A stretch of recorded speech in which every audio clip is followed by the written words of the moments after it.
다 같이 기도 드리심으로 수요 예배 드리시겠습니다. 다 같이 기도 드리시겠습니다.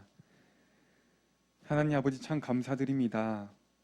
오늘도 우리의 삶을 통해서 주님의 은혜가 우리의 삶 가운데 제일임을, 유일한 도움임을 깨달을 수 있는 기회를 주셔서 너무나도 감사드립니다. 지금까지 지내온 시간들을 기억하며 우리를 풍성하게 은혜의 자리로 인도해 주신 주님, 끊임없이 그 길로 우리를 부르시고 그 후에 모든 은혜들을 예배해 주신 주님, 주님을 더욱더 감사드리며 찬양할 수 있는 복된 예배가 될 수 있도록 인도하시옵소서.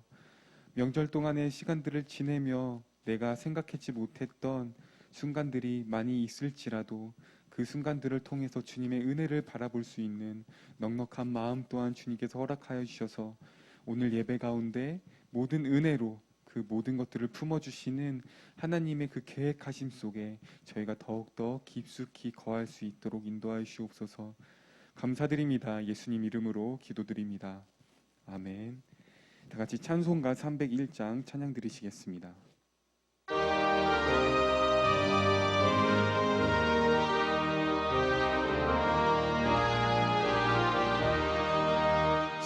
지금까지 지내온 것 주의 크신 은혜라. 남이 없는 주의 사랑 어찌 이루 말하랴. 자나깨나 주의 손이 항상 살펴주시고 모든 일을 주 안에서 형통하게 하시네. 몸도 맘도 연약한 나 세임 받아 살았네. 물 붓듯이 부으시는 주의 은혜 족하다. 사랑 없는 거리에 나 험한 산길에 맬 때 주의 손을 굳게 잡고 찬송하며 가리라. 주님 다시 배울 날이 날로 날로 다가와. 무거운 짐 주께 맡겨 벗을 날도 멀잖네. 나를 위해 예비하신 고향 집에 돌아가 아버지의 품 안에서 영원토록. 2절 몸도 맘도 연약하나 몸도 맘도 연약하나 세임 받아 살았네. 물 붓듯이 부으시는 주의 은혜 족하다. 사랑 없는 거리에 나 험한 산길에 맬 때 주의 손을 굳게 잡고 찬송하며 가리라. 주님 다시 배울 날이 날로 날로 다가와. 무거운 짐 주께 맡겨 벗을 날도 멀잖네. 나를 위해 예비하신 고향 집에 돌아가 아버지의 품 안에서 영원토록. 1절 지금까지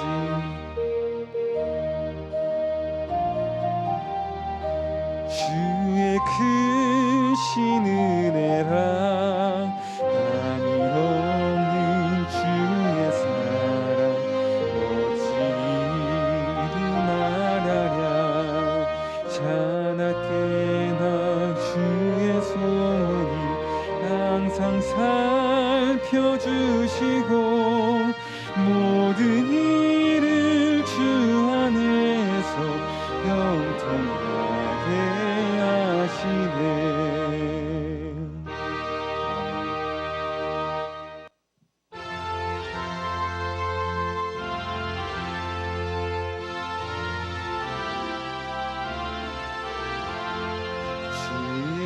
말씀 받은 그날 참 기쁘고 복되도다. 이 기쁜 마음 못 이겨서 온 세상에 전하노라. 기쁜 날 기쁜 날 주 나의 죄 다 씻은 날 늘 깨어서 기도하고 늘 기쁘게 살아가리. 기쁜 날 주 나의 죄 다 씻은 날 이 좋은 날 내 천한 몸 새 사람이 되었으니 이 몸과 맘 다 바쳐서 영광의 주를 섬기리. 기쁜 날 주 나의 죄 다 씻은 날 늘 깨어서 기도하고 늘 기쁘게 살아가리. 기쁜 날 주 나의 죄 다 씻은 날 새 사람 된 그날부터 평안함만 늘 있어서 이 복된 말 전하느니 나의 본부 삼았도다. 기쁜 날 주 나의 죄 다 씻은 날 늘 깨어서 기도하고 늘 기쁘게 살아가리. 기쁜 날 2절 이 좋은 날 내 천한 몸 새 사람이 되어 이 몸과 마음 영광의 주를 섬기리.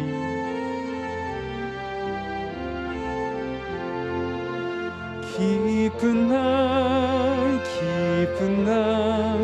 주 나의 죄 다 씻은 날 늘 깨어서 기도하고 늘 기쁘게 살아가리.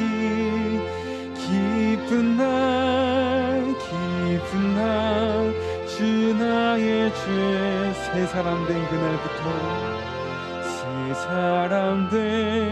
그날부터 평안함만 늘 있어서 이 복된 말 전하느니 나의 본부 삼았도다.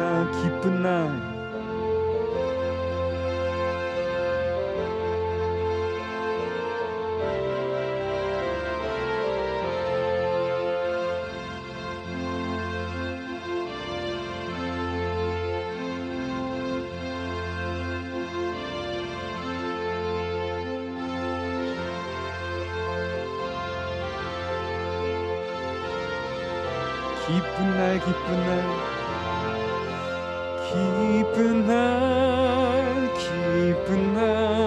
주 나의 죄 다 씻은 날 늘 깨어서 기도하고 늘 기쁘게 살아가리.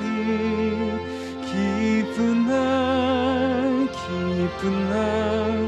주 나의 죄 다 씻은 날.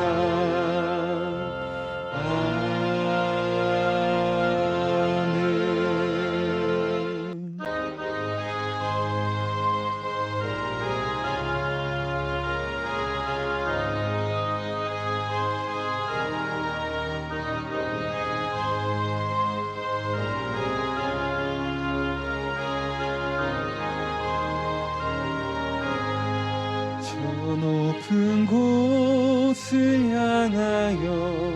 날마다 나아갑니다.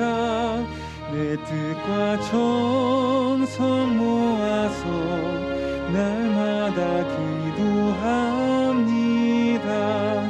내 주여 내 맘 붙드사 그곳에 있게 하소서. 그곳은 빛과 사랑이 언제나 넘치옵니다. 괴로움과 죄가 있는 곳 나 비록 여기 살아도 빛나고 높은 저곳을 날마다 바라봅니다. 내 주여 내 맘 붙드사 그곳에 있게 하소서. 그곳은 빛과 사랑이 언제나 넘치옵니다. 의심의 안개 거치고 근심의 구름 없는 곳 기쁘고 참된 평화가 거기만 있사온. 내 주여 내 맘 붙드사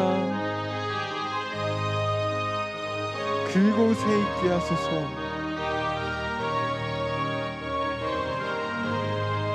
그곳은 빛과 사랑이 언제나 넘치옵니다. 험하고 높은 이 길을 쌓으며 나아갑니다. 다시금 기도하오니 내 주여 인도하소서.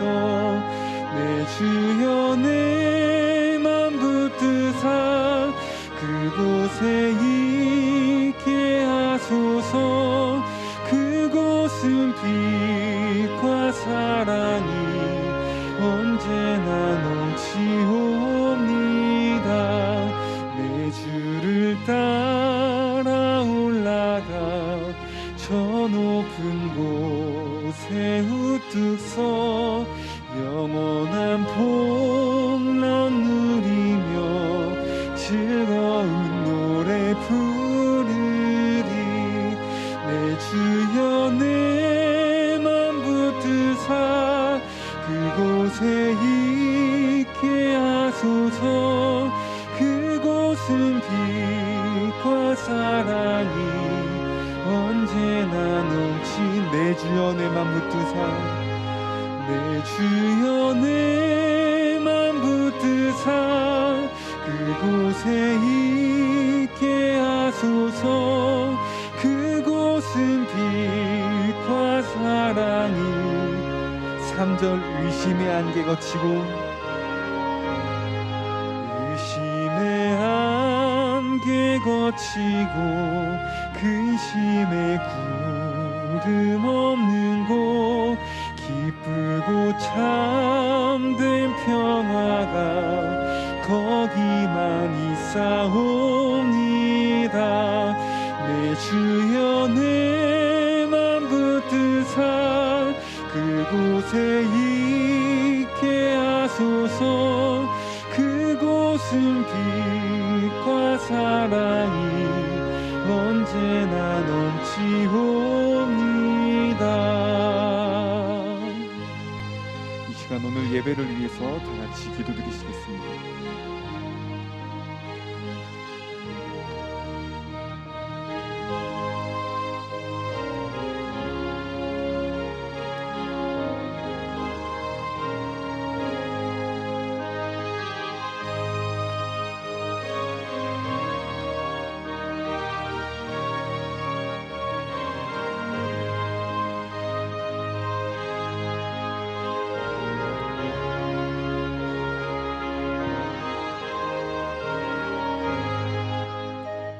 하나님 감사합니다. 하나님 예배할 수 있는 복된 저녁, 수요일 저녁 저희들에게 주셔서 이 시간 하나님의 은혜의 그 중요성을 잘 아는 저희들 그 필요성을 잘 알고 있는 저희들 하나님 앞에 이렇게 예배드리게 하시니 참으로 감사합니다. 하나님, 저희들의 모든 것들을 하나님의 손에 올려드립니다. 저희들의 삶을 하나님의 손에 올려드립니다. 저희들의 영혼을 하나님의 손에 올려드립니다. 이 시간 성령으로 저희들 가운데 역사해 주셔서 우리가 하나님께서 기뻐하시는 대로 살아갈 수 있는 저희 모두가 될 수 있도록 하나님, 저희들의 삶을 더욱더 강하게 다스려 주시옵소서. 교회 속한 자들 한 사람 한 사람 찾아가 주시고 그들의 삶 가운데 역사하고 있는 그 마귀의 역사들을 하나님, 그 정체가 드러나게 하셔서 자신들의 실체를 제대로 볼 수 있도록 하나님, 그들에게 은혜로 역사하여 주시옵소서. 하나님의 은혜 없이 얼마나 불쌍하게 살 수밖에 없는지,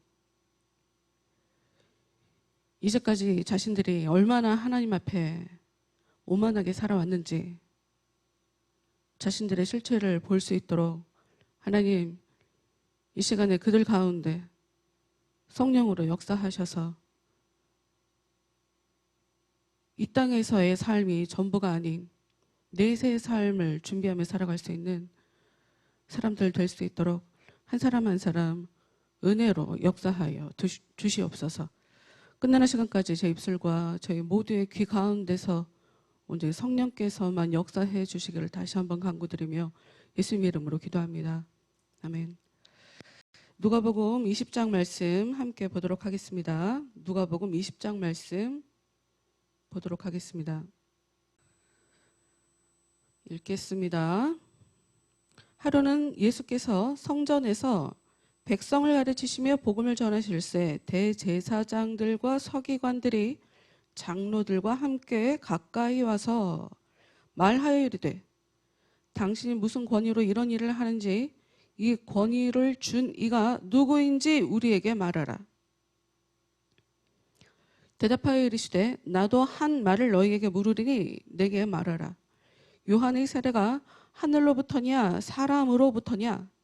그들이 서로 의논하여 이르되 만일 하늘로부터라면 어찌하여 그를 믿지 아니하였느냐 할 것이요 만일 사람으로부터라 하면 백성이 요한을 선지자로 인정하니 그들이 다 우리를 돌로 칠 것이라 하고 대답하되 어디로부터인지 알지 못하노라 하니 예수께서 이르시되 나도 무슨 권위로 이런 일을 하는지 너희에게 이르지 아니하리라 하시니라.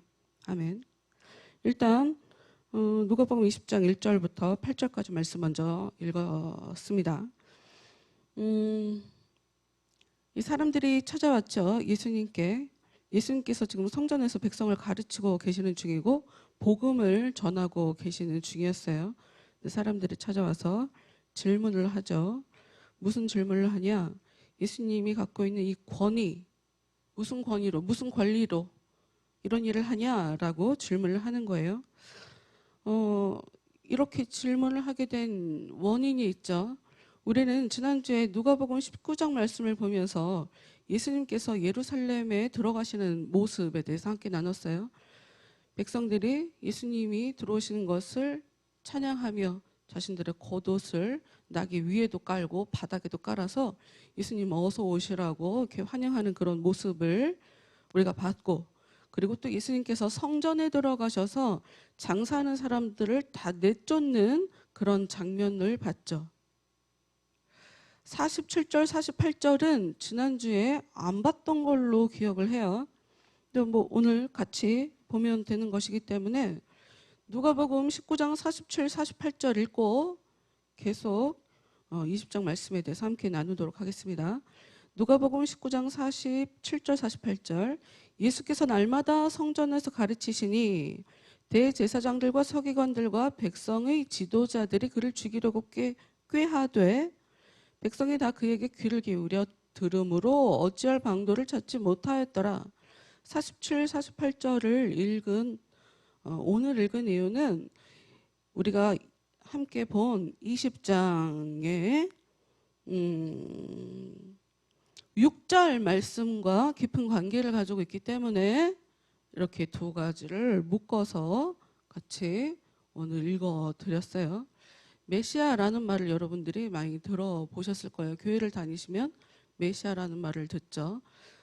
구약에 나오는 단어예요. 메시아라는 말이 히브리어고 그것이 신약으로 넘어와서 헬러어를 쓰는 신약으로 넘어와서는 똑같은 말인데 그리스도라는 말로 바꿔서 부르고 있어요. 그러니까 두 말은 똑같은 말이에요. 구약 성경에는 계속적으로 메시아에 대해서 하나님께서 약속해 주시는 그런 예언의 말씀들이 있죠. 메시아를 통해서 내가 내 나라를 다시 회복하겠다. 메시아. 그런데 이 메시아라는 말은 아주 단순하게 얘기하면 기름 부음을 받은 자라는 의미예요. 기름 부음을 받았다. 구약에서 기름 부음을 받는 직업이 세 가지가 있어요. 왕과 선지자와 제사장이죠. 세 가지.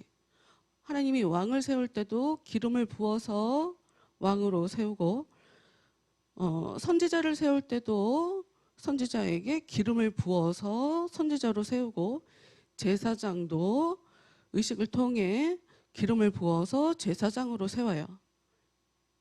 세 가지 그룹이 전부 다 메시아라고 볼 수가 있어요. 근데 우리는 교회를 다니면서 예수님을 그리스도라고 믿어요. 그 이야기는 구약 성경에 나와 있는 메시아라는 단어, 특히나 왕, 선지자, 제사장이라고 얘기하는 세 가지 이 그룹의 직업을 예수님이 그리스도란 이 단어로 세 가지 직업을 하나로 다 통합해 버리셨기 때문에 더 이상 우리는 왕과 제사장, 선지자를 나누지 않죠. 그런데 오늘 읽은 말씀 누가복음 20장 1절 말씀을 보도록 하겠습니다. 19장 47절에도 동일하게 나오는데 누가복음 20장 1절 다시 한번 읽을게요. 하루는 예수께서 성전에서 백성을 가르치시며 그 위에도 예수님이 성전에서 가르치셨다라고 나오는데 예수님이 20장 1절에 성전에서 백성을 가르치시며 복음을 전하실 때 나타난 사람들을 봅시다. 대제사장들, 서기관들, 장로들. 지금 이 나라는 진작 나라가 망했다가 다시 돌아온 상태죠. 이들은 그래서 왕이 없어요. 명목상으로 헤롯 왕이 있죠. 근데 헤롯 왕은 정통성이 없어요.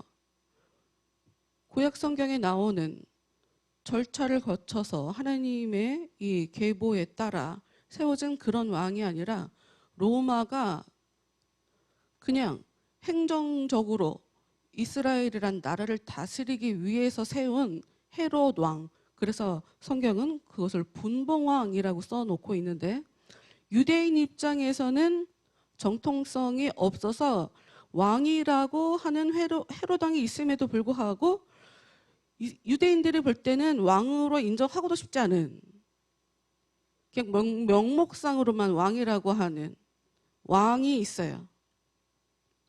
근데 다시 말씀드리지만 메시아라는 단어 안에 메시아는 왕만을 얘기하는 게 아니에요. 선지자, 제사장이 다 메시아예요. 메시아. 기름을 부어서 세우는 직업들이란 말이에요. 그래서 우리는 예수님을 왕이라고 하고 제사장이라고 하고 선지자라고 하죠. 그런데 지금 예수님께 와서 이야기하는 이 자들, 대제사장들, 서기관들, 장로들, 이 사람들은 예수님을 죽이려고 작당을 하고 있는 자들이고 사도행전에 보면 사내들인이라는 단어를 여러분 보셨을 거예요. 이 사내들인이라는 단어 자체가 이 공의회, 회의, 나라를 유대의 나라를 다스리는 행정 기구죠. 행정 기구 사내들인이라는 행정 기구가 있어요. 거기에는 대제사장 24명, 서기관 24명, 장로 24명이 들어가 있어요. 그렇게 구성이 되어 있어요. 거기서 수장은 대제사장이에요. 여러분 다시 생각해 봅시다. 우리가 19장에서 누가복음 19장에서 백성들이 예수님께서 다시 예루살렘 들어오시는 장면을 보면서 손을 막 흔들며 환영을 했어요. 분명히 하나님은 왕을 새로 보낸다라고 얘기했지만 메시아에 대한 약속을 계속 해주셨죠. 그리고 기본적으로 이 메시아라는 단어에는 구원자라는 의미를 담고 있어요. 그런데 백성들이 환영했던 예수님의 모습, 백성들이 기대했던 모습은 구약 성경에서 하나님께서 얘기해 주셨던 그런 의미가 아니라 자기들 마음대로 해석한, 성경을 자기들 마음대로 해석한, 그냥 그들은 왕이 필요했을 뿐이에요. 왕이 나타나서 당장 이 로마인들과 싸워서 로마를 다 쫓아내 버리고 새로운 나라를 세우는 그런 왕을 원했던 거죠. 근데 분명히 하나님은 메시아를 보내주신다고 얘기했어요. 여러분 오늘 말씀 제가 지금 드러내놓고 얘기하고 있지는 않지만 20장 1절에 모인 이 사람들, 대제사장들, 서기관들, 장로들, 대제사장들, 아까 메시아가 제사장, 이 기름 부어 받는 사람들이라고 얘기했죠. 서기관, 선지자를 기름 부어 세웠죠. 근데 구약 시대에 여러분 잘 아시는 것처럼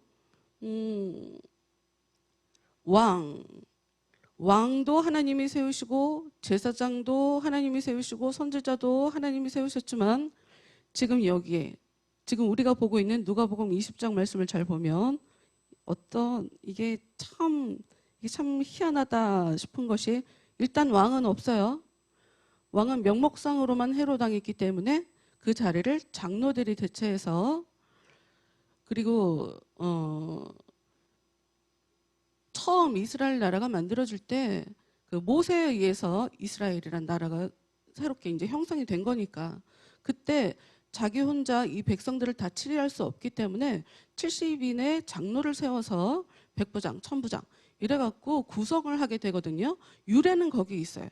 유래는 거기가 있어서 그걸 통해서 나라를 다스리는, 그러니까 왕정 체제를 수반하는, 도와주는, 나라를 다스리는 기구죠. 그런데 지금 현재 사내들이라고 모인 이 사람들의 구성을 보면 단순하게 장로들만 모여 있는 것이 아니라 대제사장들과 서기관, 그리고 또 이 대제사장, 이게 참 재미있는 것이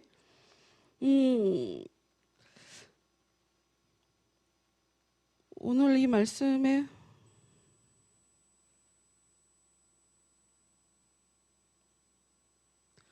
원래 제사장은 레위 지파만 제사장을 할 수가 있었어요. 구약에서 원래 하나님께서 처음에 세웠을 때는.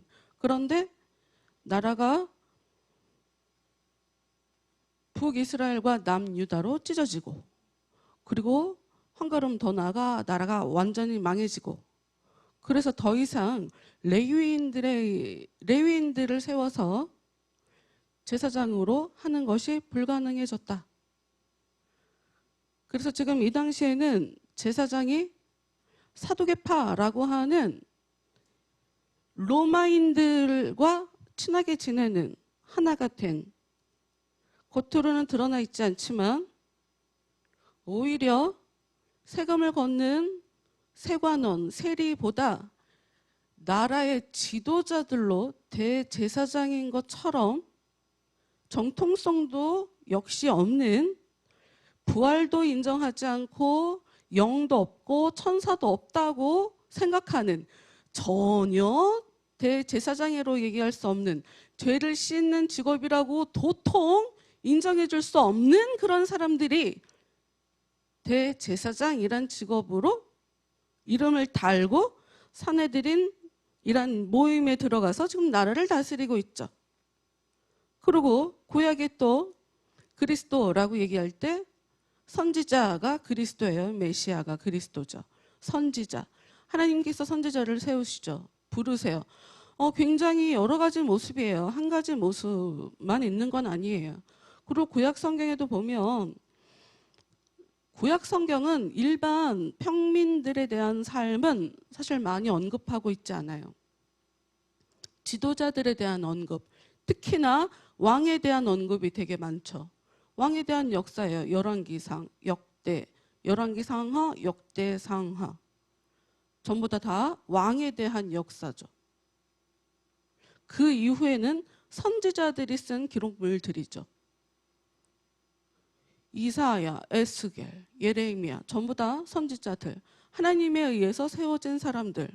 그런데 서기관이라고 하는 하나님이 세운 사람들이 아니라 서기관들이라고 하는 기본적으로 돈이 없으면 배울 수가 없어요. 공부를 한 애들이죠. 하나님이 세운 사람들이 아니라 하나님이 부르셔서 선지자로 세운 사람들이 아닌 공부를 해서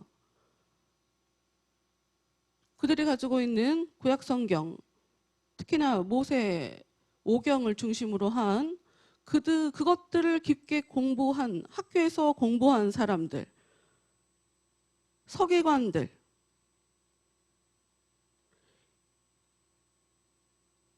근데 예수님께서 지금 이 세 그룹이 가지고 있는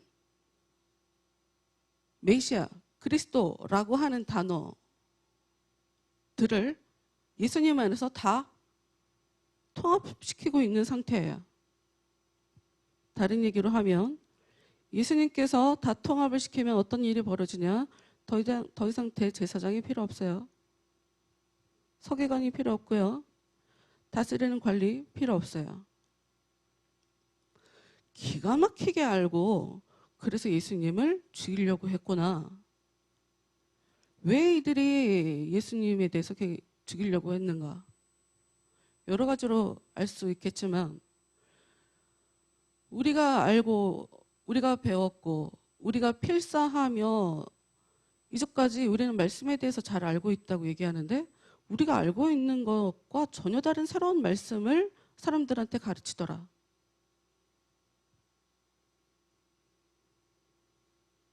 서기관들 입장에서는 자신들의 존립 자체가 굉장히 흔들릴 수 있는 상황이에요. 누가복음 19장 48절 읽어볼게요. 예수님께서 성전에서 가르치실 때 백성들이 예수님의 말씀에 귀를 기울였어요. 어찌할 방도를 찾지 못하였더라. 성경도 자기들 마음대로 해석을 해서 이 사람은 이렇게, 바리새인들은 이렇게, 사두개인들은 이렇게 자기들 마음대로 해석을 하는데 자기들이 이제껏 가르쳐왔던 것과 전혀 다른 이야기를 백성들한테 얘기하고 있는 이 상황에 백성들이 예수님께 계속 귀를 기울이니 죽이지를 못하고 있는 상황이다. 그리고 당연히 제사도 예수님께서 당신의 죽음으로 제사를 더 이상 동물을 가지고 제사를 드리지 않아도 되게끔 그렇게 일을 하셨죠. 그러니 제사장들 더 이상 필요가 없어요. 사내들인의 70명이 모인 그 그룹, 나라를 다스리는 그 그룹의 수장은 대제사장이에요. 그런데 제사장이 지금 없어질 판이라고. 기가 막히게 알고 예수를 죽이려고 했구나. 그리고 지금 누가복음 20장 1절에 대제사장, 서기관들, 장로들이라고 얘기를 하고 있죠. 왕은 없지만 자기들이 왕 혼자 하는 일을 서로 나눠서 나라를 이렇게 저렇게 다스리고 있는 입장이죠. 예수님이 오셔서 하시는 말씀이 내가 새롭게 일으키는 나라는 니들이 얘기하는 그런 나라가 아니야.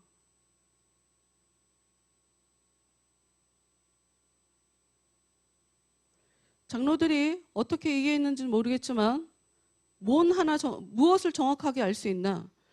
지금 저자가 나타나서 나라를 새로 세운다고 하는데 그게 세워지면 내 자리는 없구나 하는 정도는 알 수 있어요.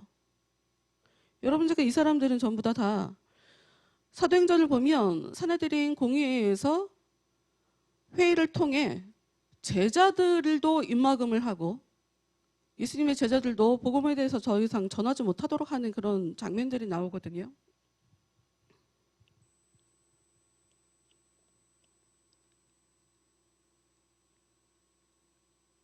그런데 이 대제사장들, 서기관들, 장로들이 함께 와서 예수님께 물어보는 이 질문을 보면 당신이 무슨 권위로 이런 일을 하냐?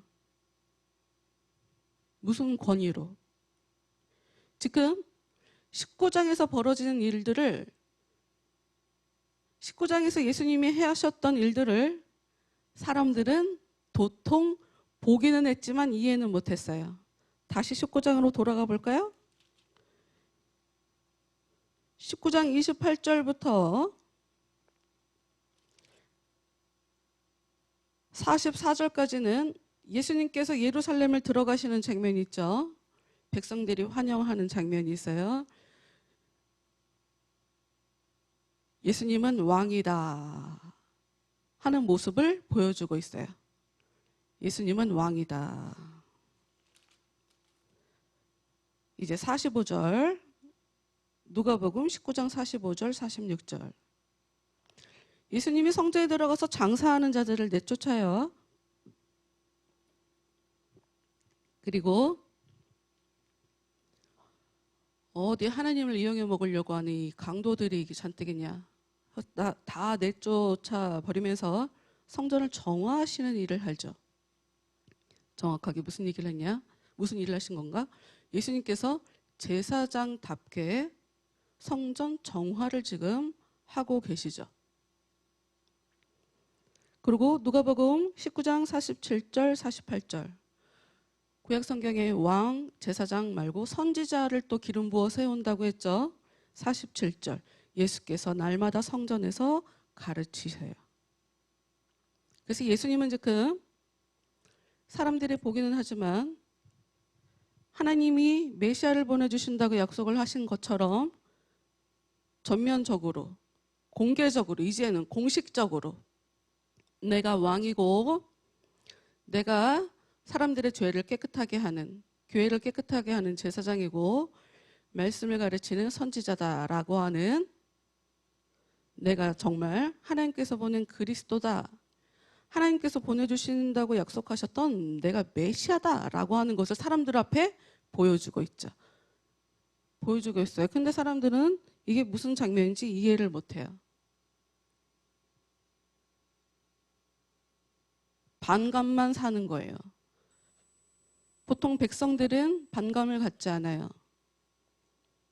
뺏길 게 없으니까. 그런데 나라를 다스리려고 한다는 이 구성원들, 나라를 다스린다는 명목하에 모인 이 구성원들, 구약성경에서 기름 부어서 세운다고 하는 딱 그 모습에 따라 24명씩 구성되어 있는 이 사람들에게는 굉장한 위기다. 새 나라가 세워지면 더군다나 자신들에게 절대로 호의적이지 않아요. 예수가. 자기들이 허락한 제사장의 그 성전 안에서 장사하는 이 행위들, 자기가 뭐라고 들어가서 다 내쫓았죠. 자기가 뭐라고 공식적으로 배우고 제대로 랍비로 세워진 사람도 아닌 사람이 성전에 들어가서 가르치고 있어요. 심지어 우리는 인정할 수 없어. 제가 지금 우리의 왕이 됐다가는 우리 로마에서 우리 다 죽어. 라고 지금 경계하면서 보고 있는데 백성들이 왕이라고 어서 오시라고 하나님께 영광을 돌리며 환영을 하고 있으니 그 사람들이 보기에 예수는 메시아인지 아닌지 상관없다. 기본적으로 믿는 사람들이 아니에요. 이 사람들은. 여러분 어떻게 하나님을 믿는 사람들이 자기한테 피해가 된다고 무조건 죽이려고 하겠어요. 그러니까 하나님을 믿는 것처럼 보이는 사람들이지 이 사람들은 하나님을 믿는 사람들이 아니란 말이에요.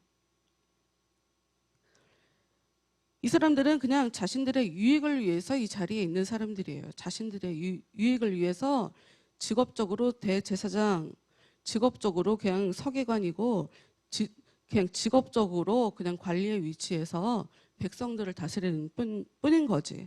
그러니 이 사람들한테 중요한 건 대체 누가 시켜갖고 지금 그런 일을 하는 거야? 하고 물어볼 수밖에 없죠.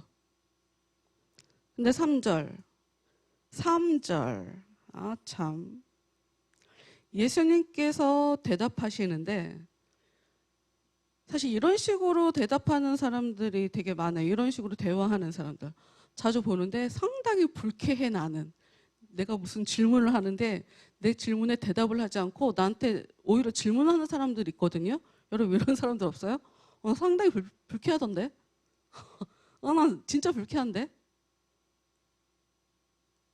상대방 무시할 때 하는 거예요, 그거는. 무시할 때 하는 거잖아요, 무시할 때. 아니, 질문을 했으면 그거부터 답을 해주고, 그러고 나서 나한테 질문을 한다고 그러면 지금 대화가 일어나고 잘 되고 있는 거지만, 내가 질문을 하는데 자기가 나한테 오히려 질문을 해. 아, 근데 예수님이 그러신단 말이에요, 지금.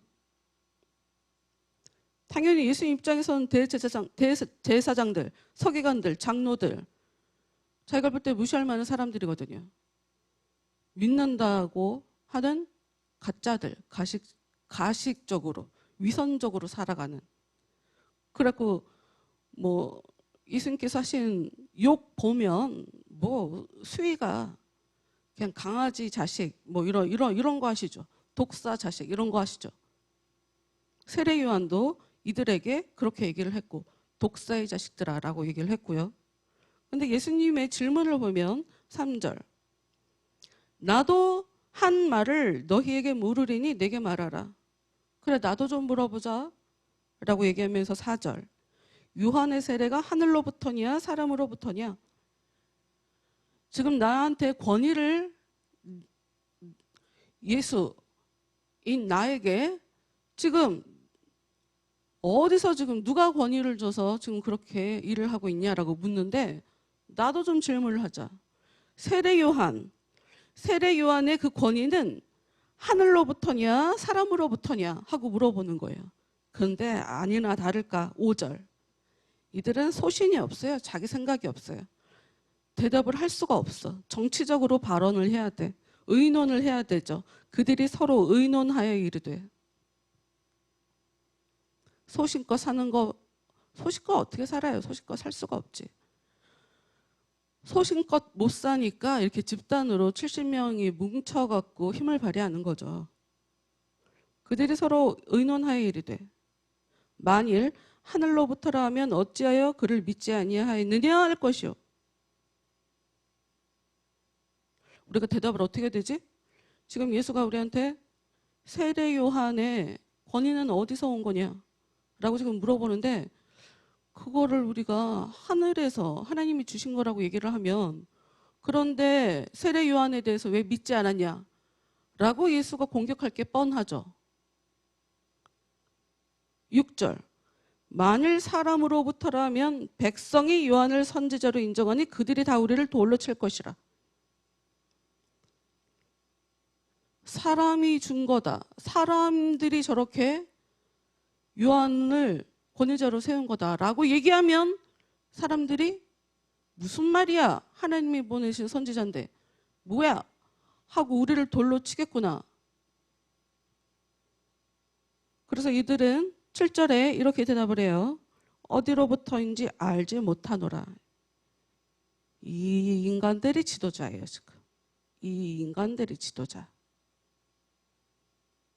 기회주의자들이죠.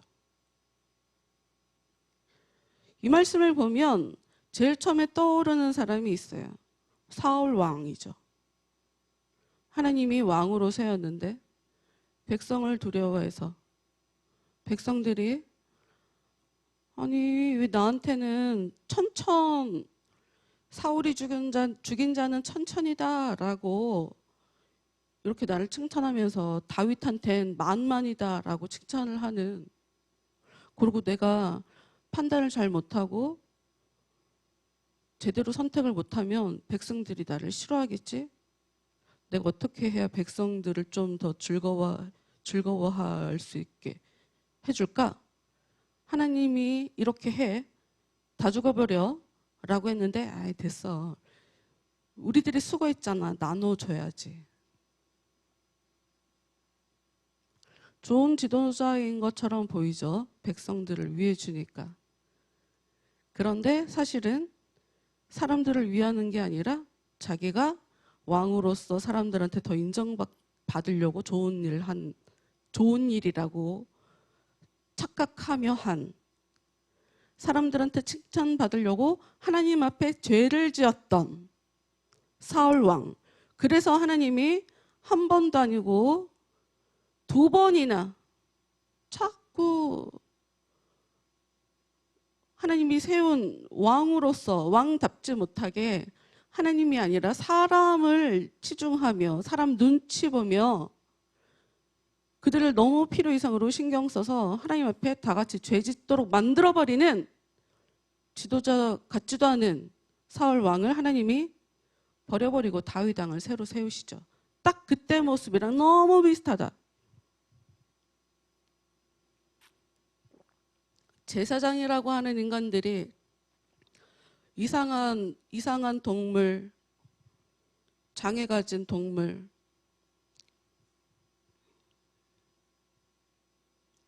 사람 편의를 봐주죠. 이 사람들 보면 대제사장들, 서기관들, 자기들 마음대로 말씀을 이해를 해서 엉뚱하게 가르쳐서 예수님께서 얘기해요. 쟤네들은 그 말씀 믿지도 않으면서 백성들한테만 무섭게 가르친다. 지들도 그 안에 안 들어가면서 다른 사람들도 못 들어가게, 말씀을 안다고 하는 저 사람들이 안다고 하면서 다른 사람들도 그 말씀대로 살지 못하게, 지들도 그렇게 안 살면서. 당연히 무슨 장로들이 무슨 백성들을 위해서 저 자리에 있겠어요? 그러니까 말이죠. 자기 배만 채우려고 하는 정치인을 우리가 뽑아줘야 되냔 말이지.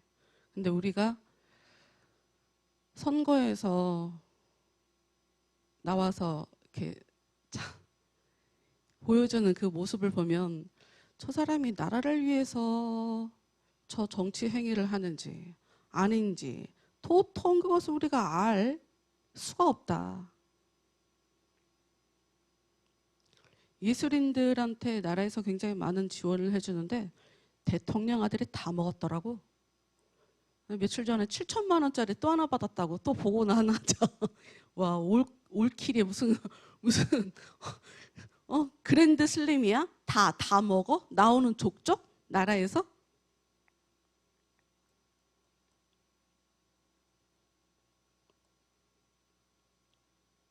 (8절) 누가복음 20장 8절 예수께서 이르시되 나도 무슨 권위로 이런 일을 하는지 너희에게 이르지 아니하리라.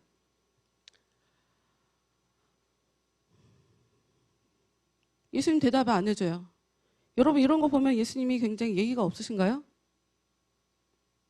대체 뭐가 의사소통이에요? 간혹 가다가 목사님들한테 상처받는 사람들이 있어요. 아, 목사님은 따뜻함이 없다고.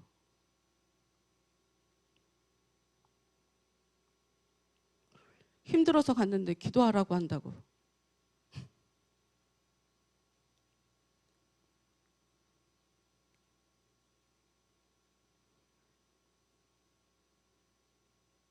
다 똑같죠. 다 똑같지.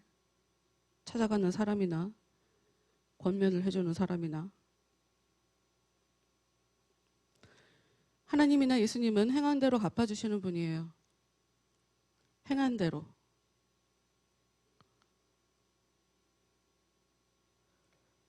우리가 성경을 보면 예수님이 사람들한테 개나 돼지 취급한다고? 사실 이런 거 가지고 설교를 잘 안 하시니까 예수님이 그랬을 거라고 우리가 보통 생각을 하지 않아요. 근데 그러세요. 개 취급하고 돼지 취급해요. 이 사람들 그랬던 사람들이에요. 예수님에 의해서. 예수님이 이 사람들에게 그렇게 막말을 했어요.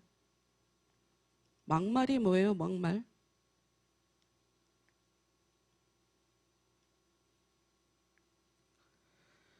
여러분 신앙생활 잘 하시려면 하나님 앞에서 순수하게 살아가세요. 순수하게. 정말 정직한 마음으로.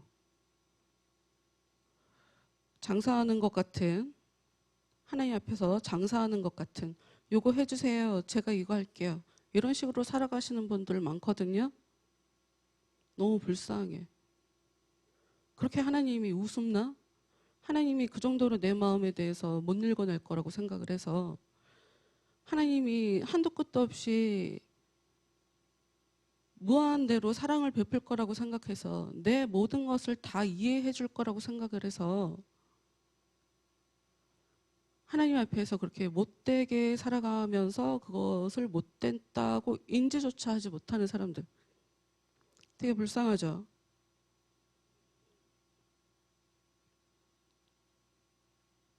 이 뒤부터 그 이후로 가면 너무 멀리 가는데?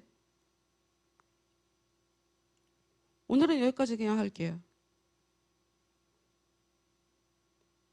오늘은 그냥 여기까지. 요한계시록에 보면 예수님께서 일 똑바로 해라. 일 똑바로 못하니까 내가 너 촛대를 내가 옮긴다 하는 그런 말씀이 있어요.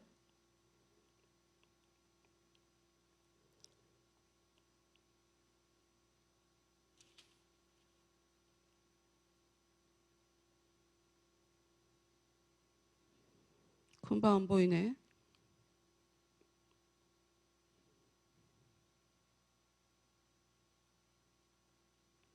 촛대를 옮겨버린다. 여러분 많이 들어보셨을 거예요. 많이 들어보셨을 거예요.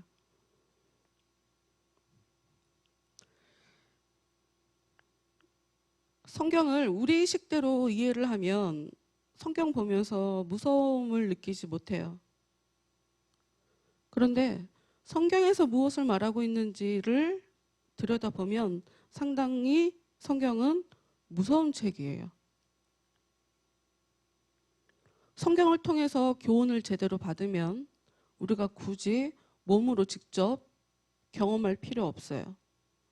하나님이 사람들을 대하는 방식이 특정 이 사람들한테는 이런 걸 요구하고 저 사람들한테는 저런 걸 요구하지 않아요. 다 똑같거든요.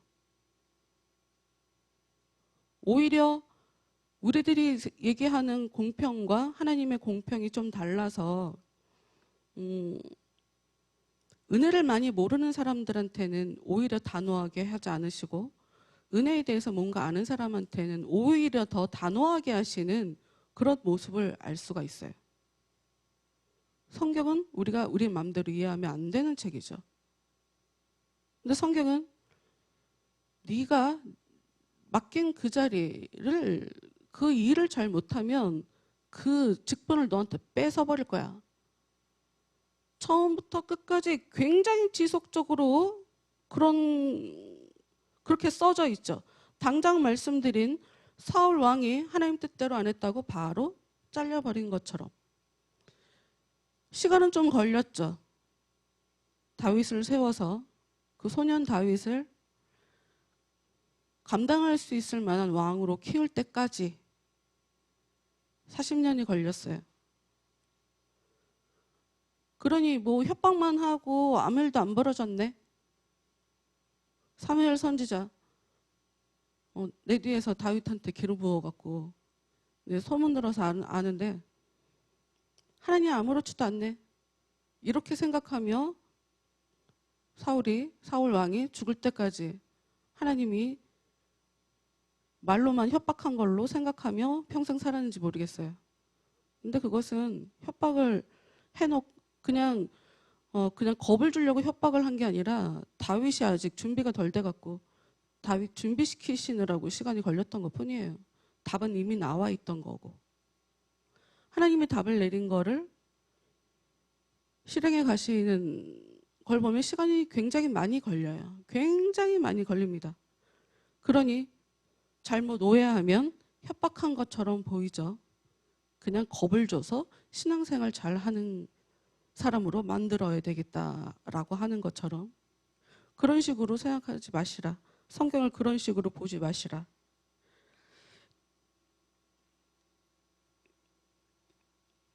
굉장히 여러 가지 얘기를 하고 싶지만 다음 주에 더 하는 것으로 하고,